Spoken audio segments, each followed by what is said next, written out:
walk us through that final sequence. I know you mentioned the look wasn't exactly what you hoped for.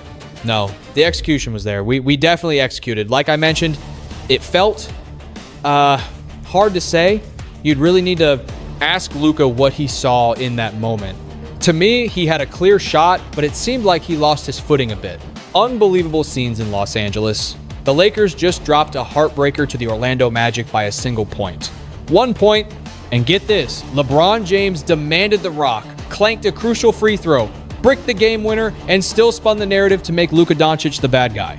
The audacity on display here is world class. The LeBron defense squad is already in full damage control, but the stats are about to tell a different story. Who is actually to blame for this 110-109 disaster? Sound off in the comments, and while you're down there, smash that like button and subscribe for the truth. Let's dive straight into the footage because there is a massive amount of drama to unpack, and none of it looks good for the Kings' legacy. We have to start with the closing moments in L. A. The Magic surge ahead in the fourth. The Lakers have 7 seconds on the clock coming out of a timeout. The ball goes to Luka. He pumps, fakes, and then because LeBron is calling for it, he dishes it to James. I mean, what else is he supposed to do? LeBron launches a turnaround three-pointer. It clangs off the rim. Game over. The Lakers fell 110-109 to the Orlando Magic. Let me emphasize, the Orlando Magic. A roster that was depleted. We're talking about a team forced to give heavy minutes to Jonathan Isaac and Jevon Carter, a team that was getting absolutely roasted on defense in the first half, and somehow only trailed by 3. The betting lines had the Magic at plus 240 at the break. Let that sink in. Plus 240. Yet, the purple and gold found a creative way to blow it in the dying seconds. But here is the kicker. Instead of shouldering the blame, LeBron stepped up to the mic and did his classic deflection routine. When the going gets tough, the finger pointing begins. This time, the target was his teammate, Luka. We need to be crystal clear about the timeline here because the facts aren't up for debate. They don't need a translator. With 5 seconds remaining in a 1-point game, Luka had possession, LeBron demanded the ball, LeBron received the ball, and then LeBron missed the shot. That is the reality. That is the history.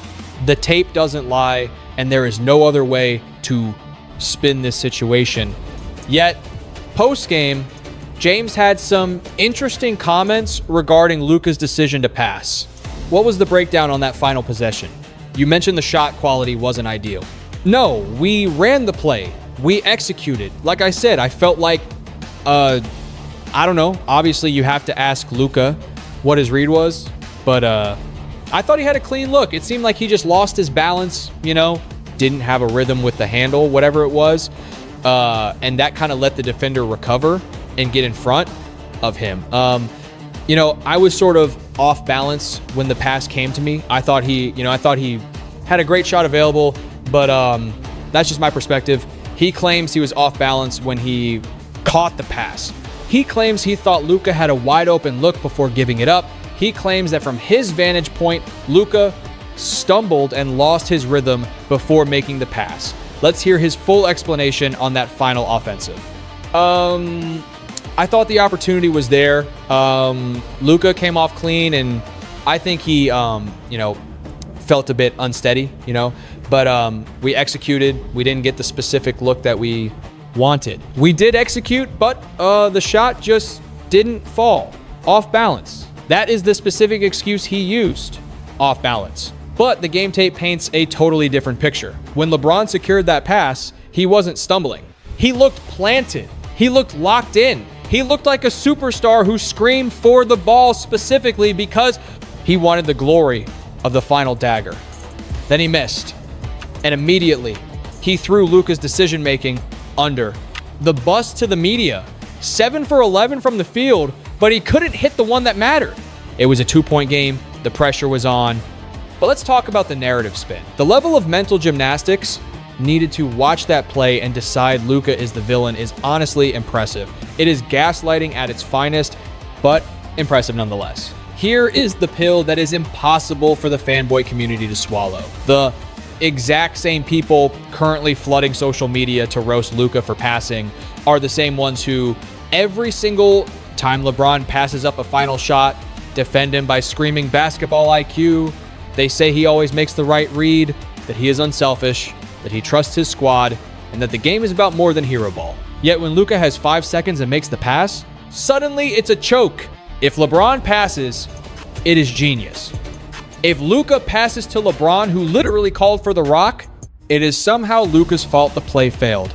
That is the twisted logic we are dealing with today. Take a look. Just pause for a second and realize how absolutely insane that stance is. But since we are already discussing pressure situations, we need to have a serious conversation about LeBron James at the charity stripe. Forget the buzzer beater miss for a second. There is a massive failure that the stands are conveniently ignoring. LeBron stepped up for free throws in a do or die moment and choked, going 1 for 2, 50%.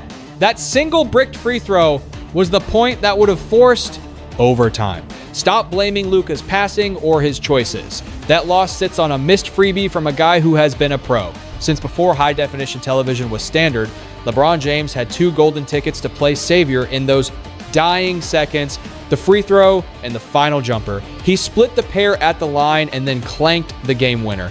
2 shots to save the day, 1 make, yet everyone wants to roast Luka. Make it make sense. Now, if you enjoy Real Hoop Talk, go ahead and smash that like button, because the analytics here are irrefutable regardless of how much you worship the king. Brian Windhorst, a reporter who practically built his career on being pro LeBron, just exposed the ugly truth. When Luka, Doncic, and Austin Reeves run the show without LeBron, the Lakers look like a juggernaut. But the second you put all 3 on the floor simultaneously, this team transforms into one of the most inept offenses in the NBA. We are talking about a swing of 20 points per 100 possessions. 20 points. That isn't a statistical glitch. That isn't random noise. That is a gigantic flashing neon sign screaming that the chemistry is broken when James shares the court with those 2 guards. Take LeBron out of the equation with Reeves and Luka, and the Lakers are a staggering plus 18. Plus 18. Numbers do not care about your feelings, your 4 rings, or your longevity records. They just tell the truth. Plus 18 when he sits. That is the reality. And before the comment section floods with excuses about fatigue or rotation minutes, remember that Windhorst isn't some troll on Twitter chasing engagement. This man has been the definitive LeBron whisperer for 2 decades and is usually his biggest defender in the media. When even Windhorst is slapping these stats on the table and shrugging, you know it is serious. The data leaves you with 0 wiggle room. The only logical takeaway here is something his diehard fans are terrified to admit. LeBron James needs to run with the second unit. Not because he is washed and not because he can't play, but because the starting lineup that actually dominates simply does not work with him alongside Luka and Reeves. The analytics are screaming the problem and the solution right in your face. Don't forget to subscribe if you want more unfiltered analysis. Now, let's break down the actual gameplay, because there were plenty of red flags before that final possession even happened. The Magic looked awful in the first half. Desmond Bane couldn't buy a bucket. Paolo Banchero was completely out of rhythm. Wendell Carter was basically the only guy keeping them alive while the Lakers defense was locking them up. They held Orlando to 14% from deep and 41% overall before the break. That is championship level defense. The hustle was elite. The energy was electric. DeAndre Ayton played what might be his finest 24 minutes, wearing purple and gold. Every time a mismatch happened, he feasted. He was working the post. He was finishing strong. He was playing exactly like a dominant big man should. The Lakers kept feeding the hot hand, and it was beautiful. But even amidst that success, the warning signs were flashing. LeBron only had 12 points at the half, while Ayton was leading the charge. And if you know this team, you know the pattern. When LeBron isn't the main character, the team usually panics and abandons a winning strategy just to get him going after the break. They froze Ayton out. They stopped attacking the obvious weak points, and Orlando made them pay. Banchero came alive in the third quarter with a vengeance that the Lakers were totally unprepared for. He dropped 17 points on 6 of 7 shooting. He put the entire Magic squad on his back with 0 help and bullied the Los Angeles defense into submission. Meanwhile, your franchise icon, LeBron James, disappeared. chipping in a pathetic 2 points in the third. 2. Austin Reeves had to drop 10 just to keep the game from becoming a blowout. Then came the fourth, and Desmond Bane decided it was his time to shine. 12 points, 5 assists, and 5 of 7 shooting in the final frame. He walked through that defense whenever he pleased, and nobody could stay in front of him. And while Bane was slicing them up, the film clearly shows LeBron falling asleep on defense, watching Jonathan Isaac stroll in for a wide open dunk due to a lazy error. The officials even tried to bail them out with a phantom foul call, but the replay center overturned it because Luka's leg kick made it an offensive foul. The league literally gifted LeBron a trip to the stripe. It was a defining moment, yet he still split the pair at the line.